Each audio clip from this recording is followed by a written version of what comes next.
You're listening to 2024 in Review, a look back at some of the most compelling conversations and stories of the year, from True Crime Today and the Hidden Killers podcast. Murder in the morning from the Hidden Killers podcast. It just keeps looking not very good for Diddy. Federal authorities intensified their scrutiny of music mogul Sean Diddy Combs as Homeland Security investigations agents executed raids on his properties in Los Angeles and Miami in connection with an ongoing sex trafficking investigation. The raids unfolded amidst the flurry of allegations and legal entanglements involving Combs, casting the shadows over his reputation and sparking that wide rage of public intrigue and outrage. Law enforcement agencies descended on Combs' residence, and then rapper 50 Cent seized the moment, as he always does, to take a moment to tease a documentary purportedly delving into the allegations against the music icon. Remember, 50's also doing a documentary with Asa Elrup as well. Okay. Thank you, because I was just going to ask, is he the same one who is doing it about Rex Heuermann and that whole situation? Yes, he is. It's G Unit Productions. So who would have thought 50 Cent was going from in the club to in the doc world? Well, sounds like a lot of shit happened in the club. So yeah. Oh, yeah. Yeah. You know, if you look back, do you remember the whole J-Lo being arrested for like 14 hours because of Diddy? Yeah, I'm curious to what she knows. I bet she knows a lot because they were together. They were a thing in the early 2000s. But I think that freaked her out. I think that scared the shit out of her because she was my recollection and checking on some of the story. They handcuffed her and like cuffed her to a pole. Yeah. While they were looking over stuff and found that he had weapons and wasn't supposed to at the time or something of that nature. I'm sure she was freaking mortified. Yeah. You know? Yeah. I think that she got out of that in the nick of time. Mm-hmm. 50 Cent sees that, like I said, to tease a documentary promising record-breaking impact. 50 Cent's production company hinted at the impending release, igniting anticipation among fans and observers alike. That'll be very interesting. This is going to break records when this drops, 50 declared on social media, underscoring the gravity of the forthcoming documentary. The project, reportedly in development under the auspices of G Unit Film and Television, aims to shed light on the allegations against Combs while channeling proceeds towards victims of sexual assault and rape. Well, there we go. Oh, good. This is just interesting to watch Diddy being taken down by 50, well, 50 Cent being a part of that. But 50 Cent connected with Dr. Dre, 50 Cent connected with kind of the whole East Coast, West Coast thing. And there's the suspicion that Diddy had something to do with the murder of Tupac. I'm wondering if that will come to light, but it's back in the 90s, there was a very back and forth between the two camps of Bad Boy Records and Death Row. 50 Cent was not part of Death Row, but later became part of Aftermath with Dr. Dre after he left. But to see, it's almost like the ultimate finale of this, of, you know, the actions that these people took, the life that they led for all these years, is now coming back to haunt them. And everything's coming to roost. The raids and documentary tease comes amidst the backdrop of the escalating legal turmoil for Combs, who had faced a barrage of lawsuits alleging sexual assault and misconduct. Sound familiar at all to like R. Kelly before everything went to shit?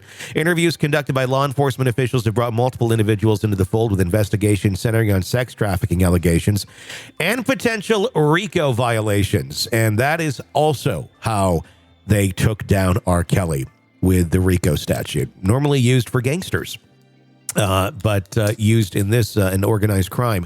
Reacting to the raids, Combs' attorney Aaron Dreyer vehemently denied the allegations against the artist, decrying law enforcement's tactics as excessive and unwarranted. There's no excuse for the excessive show of force and hostility exhibited by authorities, Dreyer assessed, emphasizing Combs' innocence and cooperation with authorities. Meanwhile, the spotlight on Combs intensified following a string of lawsuits levied against him, notably by his ex-girlfriend Cassie, who alleged instances of sexual assault and coercion during their relationship. Despite settling amicably, Combs faced subsequent legal challenges with new lawsuits alleging sexual assault, revenge porn, and involvement in a perpetrated gang rape emerging. In response to the Homeland Security's raids, attorney Douglas Wigdor, representing Cassie in one of the Jane Doe's and later lawsuits, expressed hope that the investigation would hold Combs accountable for his alleged misconduct. We will always support law enforcement when it seeks to prosecute those that have violated the law, Wigdor affirmed, signaling a steadfast commitment to seeking justice for the alleged victims. The investigation continuing to unfold. And this is not going to end well. I'm imagining it's going to be almost any moment in which Diddy will be arrested, probably on sex trafficking charges. That's my guess. He has not been yet by any means. So, innocent until proven guilty. But when they're going into your house with federal warrants and you get a federal judge that said, yeah, your probable cause is good enough to go do this, unless that probable cause turns out to be completely wrong, and all these lawsuits are just made up, it doesn't seem like it is, though. No, and my big question is, okay, so you and I come from the radio background. We've seen artists, we've met artists. How many others are lurking in the shadows with a similar story? That's my question. A lot. Yeah. A lot. But Diddy was a unique one because he wielded far more power than most other artists did, because he was the head of a label. He was the head of, so he had a little bit more control than just your average artist out there. But there's certainly always been horrible behavior in the industry with artists, especially in this world. So there's a lot. There's a lot out there, I'm sure. And it's going to be interesting to see who comes forward to denounce Diddy and to do the right thing and say, yeah, I saw this, or I'm aware of this. And there's also going to be interesting who gets really quiet really quick and we don't hear from. Those are the ones to be watching for, are the ones who suddenly had a lot of involvement with Diddy but aren't saying shit. Have you seen the video of Justin Bieber? Yep. Talking, like, this is back when Justin was just a little baby face. Yep. He hung out with Sean Combs. Yep. Can we decide on what to call him? Because when I was in radio, I'm like Sean P. Diddy Puffy, whatever the hell his name is, Combs. It was Puff Daddy originally. And then it was P. Diddy. And then it was just Diddy. Make up your damn mind. Yeah. Yes, I did. Yeah. I saw that this morning. And there's also an interview with Usher on the Howard Stern show from just a few years ago where he talks about being 14 years old. And Diddy had like custody of Usher for like a year. I don't know what the fuck that. But he talked about the things that were going on in his home. And then Howard said, would you allow your child to go hang out with Diddy? And hell no was the response. Okay, so here's what's interesting. This Justin Bieber video that was out, and this is from the New York Post, says that he was going to spend 48 hours with 15-year-old Justin Bieber, but can't disclose what they were planning to do.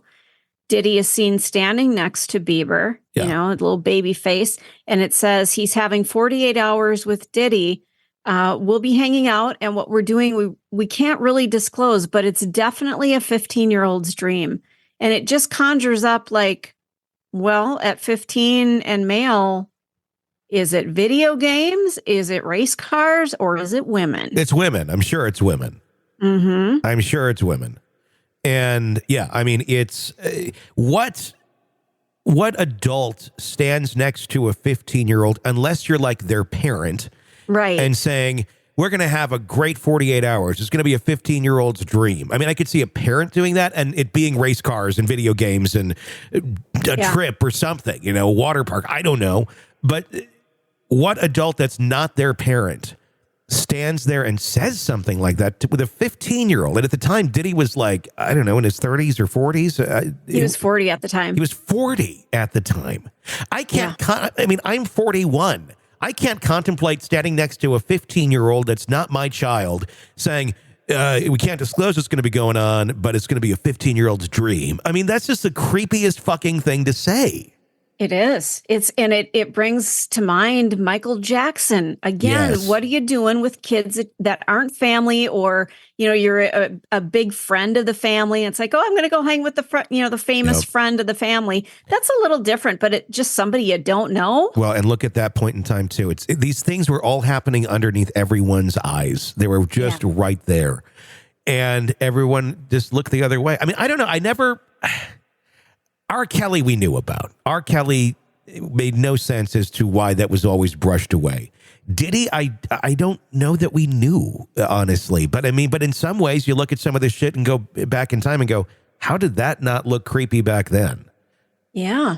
But I guess it's perspective, because at the time, Diddy didn't really have a reputation publicly for anything like that. I mean, there was rumors here and there, but it was very much kind of like, well, people talk shit.